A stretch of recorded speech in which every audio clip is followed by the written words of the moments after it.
Welcome to another episode of the DunnWisdom Morning Show. We are actually on location today at the Tamarack Library, which is an early voting site in the city of Tamarack. It's the early voting site for Broward County. And as you know, my name is Melissa P. Dunn. See, Melissa P. Dunn, D-U-N-N.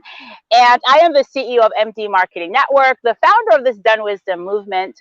And I'm also a candidate for Lauderhill City Commission seat number 2, reminding you, if you don't already have a plan to vote, please get one. Early voting sites are open across the nation right now, and your vote is everything, so get it done. Today is My Success Book Club special edition on a Wednesday, and I am calling to, I'm actually going to introduce you to a guest that I met through social media.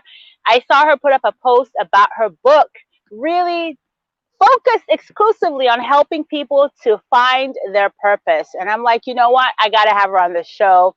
Ladies and gentlemen, let me introduce you to Avril. Good morning. Good morning, Melissa. Good morning. How are you today? I am doing good. How are you? I'm well, girl. I'm loving those yellow roses. Thank you so much. Thank you. So, could you introduce yourself to our audience and tell us about your book? Absolutely. As Melissa said, I'm Avril Scarlett. I am a woman that is led by faith. I am a woman who believes in God, and that is my center. I'm also an IT specialist, an entrepreneur, a philanthropist. I founded a charity, Each One Reach One charity, and now I can add author to my list of accomplishments. My book, Purpose Awaits You, speaks to your why. Why are you here? What is your purpose? We're just sojourners here. So what are you doing with your journey? So that is what the devotional and journal is about. Oh, fantastic. Hey, good morning. Thank you for joining us, Marcia. Good morning, Desiree. Deidre, I'm so sorry. I'm not wearing my glasses, y'all. DeAndre. Apologies. Good morning. Avril, you're going to have to help me out, girl, when this thing comes up on the screen. You see, I'm like sunglasses out because the sun is in my eye, no reading glasses, but we're gonna touch the people together. How's that? We're doing it together. Absolutely. Absolutely. I love what you said about the different hats that you wear. For a lot of us, particularly women, we take on multiple roles. And I loved hearing that philanthropist and entrepreneur are two of the hats that you wear. Absolutely. Absolutely. So what kind of business do you have? Okay, I do online sales. And then I now have under my hat, I just started a new kids apparel and accessories business. And it was an idea. It's my daughter's idea. She's 6. What? And she came to me during the pandemic and she said to me, Mommy, I want to remind kids that they're children of the King. I want to make merch. This new name, merchandise. We're getting. Wait, hold up, back up. Your 6-year-old came to you and says, "Mommy, I want to make merch." Melissa, my 6-year-old, and I said, "So how are you going to do that? You're not working." And she's like, "Mommy, you can lend me the money, and then when I sell my merch and my accessories, I can give it back to you." And I'm like, wow. Yes. What a blessing. It's a great. Went ahead and got her company registered. I just met with a trademark attorney, getting the trademark done. Logo is ready. She has already made some merch. We have already had some orders, but we're not going to launch until the end of November. So that's one of the businesses. And I also have a little store, online store. I sell things mainly in Jamaica. And I also am a personal dresser. So I do. Listen, a lot of Jamaicans, we have like 25 different jobs. I love it. We do a kidpreneur show. And so I've decided that I perhaps want to do one per quarter. So keep in touch. We'd love to have your daughter to come back to showcase her merch. Yes. So what inspired you to write the book? Most of my story inspired me. I've been okay, I'm the second child from my mother and the first from my father. And as a child, a young child, my mother gave me to my father. And so I grew up having, my dad was a man of means and my mom was woman of none. I wouldn't even say little. She really had none. And so I was back and forth. I was living with my dad, but I was visiting my mom, and I could see the disparity. And though in that time as a child, I believe that, I was thinking, why would my mom give me away? Didn't she want me? But as I grew older and I started reading and I started understanding, I realized that that journey was journey to purpose, right? And so I had to unearth some of those memories, some of those trauma, because it was traumatic for me. Though I had financially and I had material things, what I wanted emotionally, I didn't have, because I was struggling. I was struggling with not being with my mother and seeing my siblings there with my mother and me being with my dad. My dad, you're from Jamaica, Mel. You're from the Caribbean, so Yeah, you yeah, yeah. I'm from Jamaica. Mm-hmm. administering punishment. It can be brutal to me, and I'll just put it out there right now on your show. It to me was physical abuse, right? And I believe that I was physical abused, and I'm looking from a distance, watching my mom, and longing to go there. And so I started taking the nuggets. I started saying to myself, what have these experiences come to teach me, and what can I glean from them?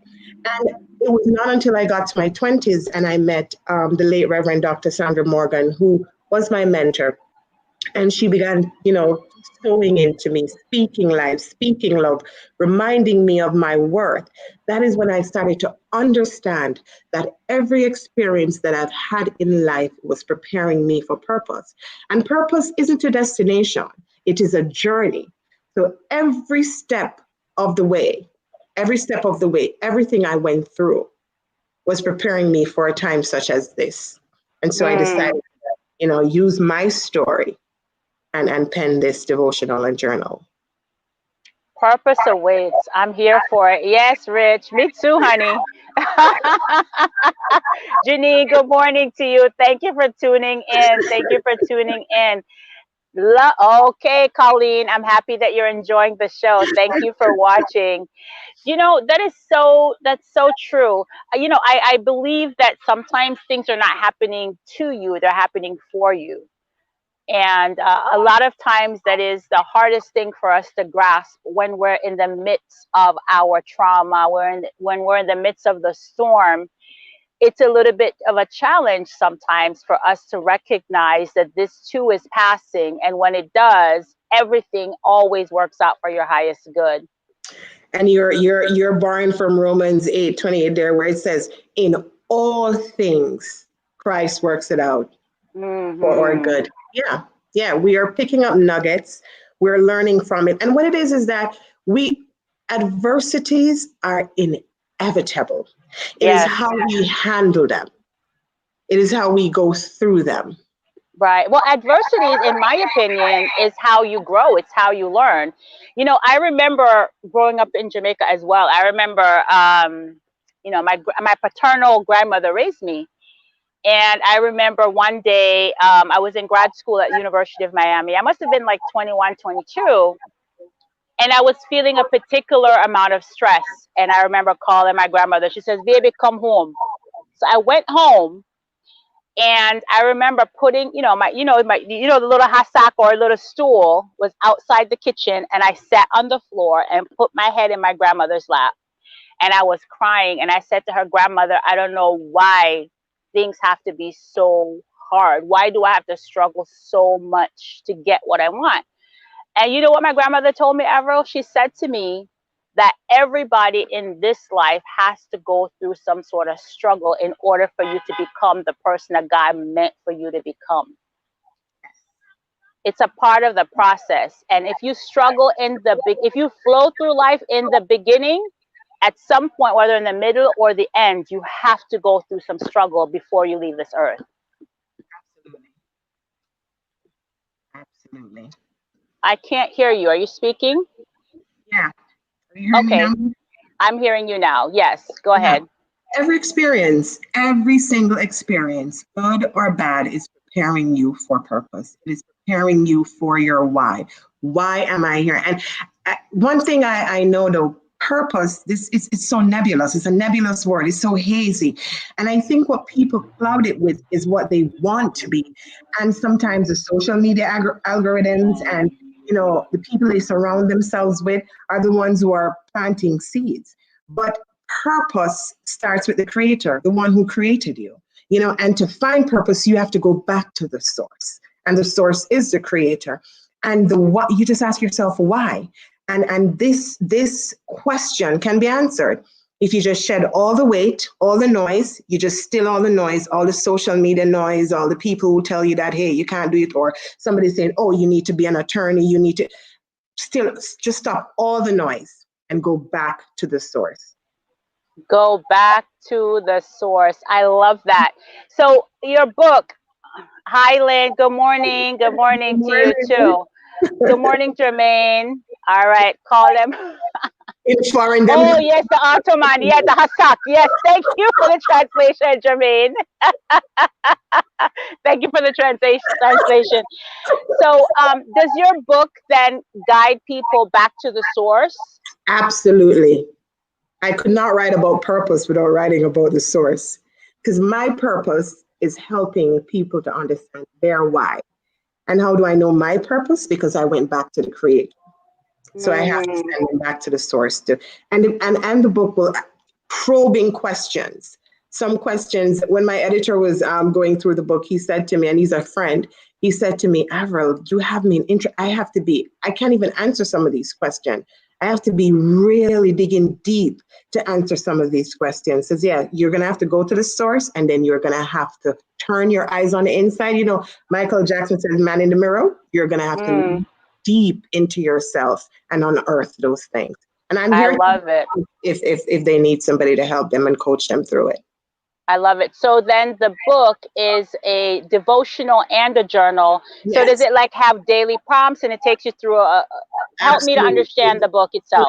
52 weeks journal and devotional. And the weekly, you have daily questions, daily Bible verses and questions. And that will center you for the day. You'd have to read the Bible verse, and then you get a question, and then you'd have to search yourself and jot that down and answer the question. And by the end of it, you'd have come up with your purpose statement and who you are. Yeah. Oh, I love it. So this is actually really a good daily practice for somebody to add. So it includes journaling and meditation, and really the practice of sitting still. How much time would one need to devote to be able on a daily basis to the practice? I really believe that would be personal. I honestly believe that would be personal. And I want to share something with you. In the foreword, Reverend Mark Hamilton wrote the foreword for me. He alluded to Mamba. Everybody here should know the great Mamba basketball. And he said, anything you want to do, you'd have to be intentional about it. So personally, right now, I do a gratitude jar. I wake up in the morning, I write 3 things that I'm grateful for. And I sit and I thank God for those 3 things. I spend 5 minutes in prayer, and then I spend 10 minutes in worship. So personally, I do about 30 minutes in the morning, but people would have to really know what works best for them. 10 minutes would be great for the devotional. You get in there, you read the Bible verse, you look at the question, and sometimes you may have to go through the day thinking about the question I asked. And in the night is when you'll come up with it and then grab it back up and start writing again. So I think it will be a personal journey, and people would have to set their own schedule as to how they'll use it. Okay, that makes a lot of sense. Yeah. I know that creating time to be introspective is very important. Jermaine says, yes, the book is an invitation to return to God in an intimate way. You can't go so fast, Natasha. Remember, I have the glasses.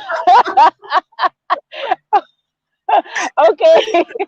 I can't wait to get the book. Speaking of which, how do people access the book, Avril? Okay, they can go to purposeawaitsyou.com and make an order. Right now we're having pre-sales, and they get a beautiful pen. And as I shared with you, my daughter has her own company now. So she's, giving me a leather bookmarker to go with it if they order. Listen, hold up. Reverse. So your daughter has mastered the art of cross promotion, Yes. of creating vertical alliances in the marketing merch space. Yeah, she's like, okay, one bookmarker for the book, one leather bookmarker for the book for those who order early. Yeah.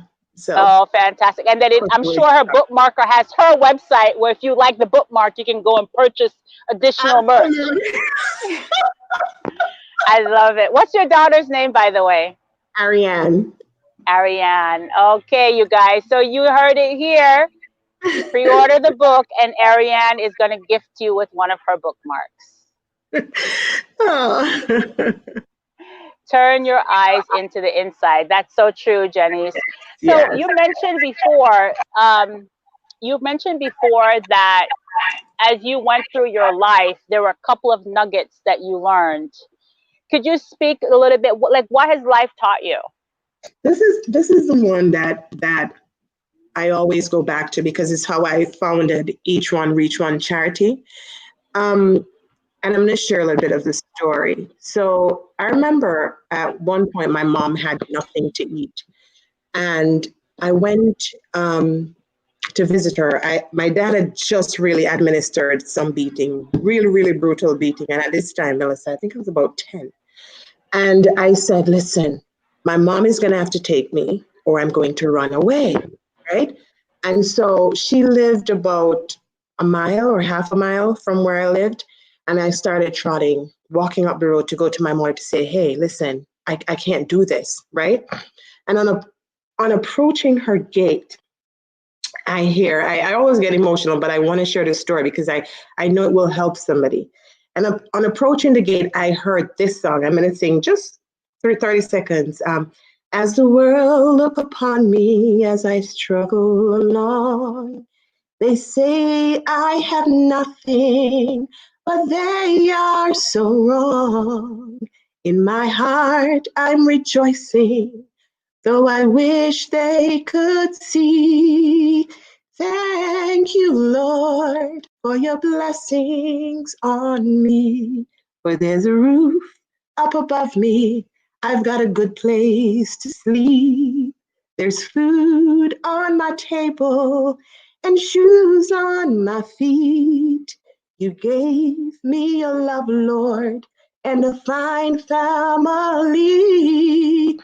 Thank you, Lord, for your blessings on me. And Melissa, I'm like, huh? And when I walked in and I saw my mother singing that song, beautiful. She has this wonderful voice. And I'm looking and I'm like, oh my God, the roof has it's a makeshift roof. It's a tarpaulin. And my brother's running around in a cream underwear with holes in it. And there's a bed made with Kaya mattress that I can see the Kaya mattress in it. And it's one room and the earthquake, the walls are broken, no door. And I'm like, this lady is here singing about roof up above me and a fine place to sleep. You know what I mean? And I come from a 2-story house. I have my own room, carpet in it. I have a library at home, 2 different sets of encyclopedia. I get weekend money. I go to Shakey's Pizza and Ligani and Creamy Corn whenever I want, however I want. And I'm running to this lady now to say to this lady, listen, take me out of this misery. And this lady is thanking God for the sugar dumpling that she has in the pot and the chicken back that is filled with oil, that is unhealthy. She is there worshiping God. So I'm like, come on now, Avril. Right now, you're going to attend. You are going to have to understand that where you are right now is a part of your process. And if you can do what your dad says, even if you think it's crazy, just do what your dad says. To not get any of those beatings, you need to do this, but you cannot go into that house and tell this lady that you're going to run away or she's going to have to take you. So in that message, that song that my mom was singing is a powerful, powerful message for me, a powerful, powerful reminder to be grateful. So I do my three gratitude, my 3 things that I'm grateful for in the morning. To thank God for the process and the journey. Just remember that it will get better because my mom is really doing good. She had a stroke and she's a little bit physically impaired, but she's done great. She's made it out because I stayed on the journey to purpose. Yes, yes, yes. That's such a beautiful story. Have you ever had a conversation with her to ask you why she decided to let you live with your dad? I love that question. I love that question because I started writing a memoir, Melissa, and I started a memoir using the stone that a builder refused became the main cornerstone. Because my purpose was to really help my mom to be a life partner with her. So I had the money and I had the thing and to sow into all of my siblings, my maternal siblings, right? And so when I started writing the book, I'm like, Avril, you're writing from a place of your hurt and your pain, and you cannot write from pain and bitterness. And so I went to mom and I said, Mommy, we need to talk. And I spoke with daddy too, and he said the same thing she said. She said, listen, where I lived, Avril, they were raping babies. Where I live, I could not look after a girl child because my older sibling is boy. So she's like, and your father had the finances because your grandmother was there. So you would have female and male in the house. I couldn't do it. I don't know where you would be now if I had kept you where I live. And so I understood the strength it had to take her girl baby and give her to her dad and say, take care of her for me. So I could not write that. Wow. So she did the best she could, and she provided you a place she gave you away with love. And you were still close to her because you lived a mile away, so you could see her whenever you wanted. Yes, absolutely. Yes. That's a blessing. Our story is similar in the sense that I went to live with my grandmother when I was a week old. Yeah. And I lived with my grandmother I lived with her until I was 10. And then I went back to live with my mom in America. So, that it's sometimes as a woman, you do what you need to do, what you think is best for your child. And being that child, you think like the child and you just realize what you're missing. But the minute you become a woman and you can look through it through the eyes of a woman, then you really fully understand why your mother made the choices that she made. When I unearth all of those traumatic experiences, I understand now. And she had to do it. She had to do it. It is divine order. She had to do it for me to get to this place. And I can tell you this, Melissa, I can say this to you today. I'm glad she did it. And I would not have wanted her to keep me. Well, listen, that line about that they're raping babies where she was, that's a powerful reason to not keep your girl child in that environment, if that's the best that you can do at that moment.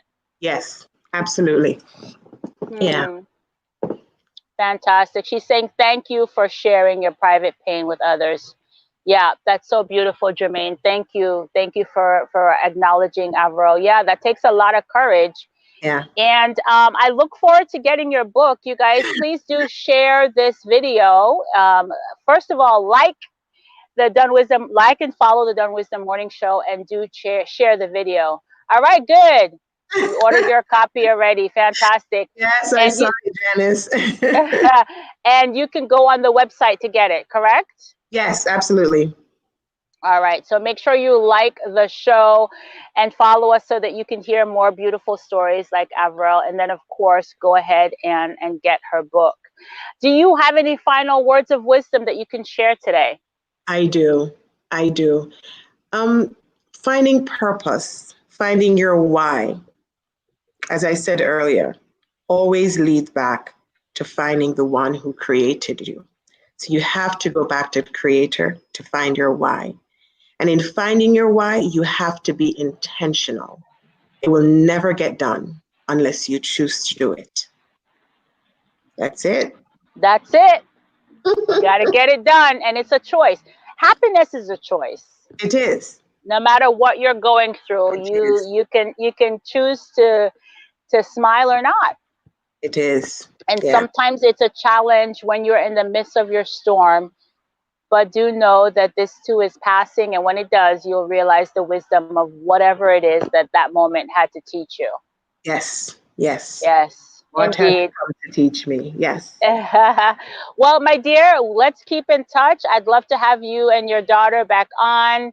Definitely, Um, Melissa. Thanks for having me. of Thank you. course. You're doing a great job. By the way, let me just pause to say you're doing a great job, you, Natasha, and the platform that you have here, for people to showcase their talents, who they are, and their purpose. I commend you. Thank you so much. Thank you. Well, this is a platform created by women, for women, and of course, men who love and appreciate women. I think that's all, man. All right, my dear. I would love to get your book as well. So you have my information. Yes, Email I me the do. wait. I have the link. Natasha put it up already, so I'll make sure that I pre-order as well. Yes, absolutely. All Absolutely. right. Thank Thank you for you. joining. Thank you for having me. Thanks, My guys. pleasure. All right. Okay, you guys, thank you for watching a special My Success Book Club Wednesday edition live from the early voting site at the Tamarack Branch Library in Broward County. Wherever you are in the continental United States, if you have not yet already made a plan to vote, I strongly encourage you to do that. Early voting is happening throughout the nation, so please, please, please vote, particularly women. This is the 100th anniversary of our right to vote. And I know for certain that when women vote, women win.